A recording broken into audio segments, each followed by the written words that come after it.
Sementara itu pemirsa, terkait nominal bonus atlet yang sebelumnya diumumkan sejumlah 25 juta untuk peraih medali emas, 15 juta untuk medali perak, dan 5 juta untuk medali perunggu akan mengalami penyesuaian. Mengingat perolehan medali pada Porprov 2022 mengalami peningkatan hingga 42% dibanding Porprov 2019. Terkait bonus atlet peraih medali pada ajang Pekan Olahraga Provinsi di Pulau Mongondo pada November 2022 yang lalu.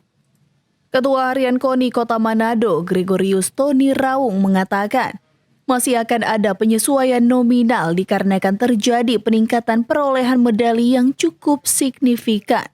Kalau memang angka beda-beda sedikit tidak apa-apa karena perolehan medali acuan kami estimasi kemarin dengan bonus itu memakai acuan perolehan medali di Porprov sebelumnya.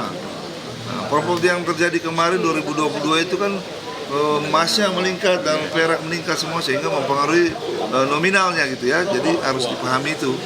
Dan baru kali ini atlet juga dan pelatih akan menerima bonus dari Porprov ya secara langsung.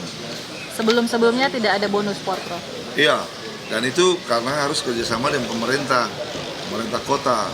Nah, dalam hal ini kami mengapresiasi bahwa pemerintahan ARS sudah menunjang kemajuan olahraga di Kota Manado dengan menyetujui juga pemberian bonus.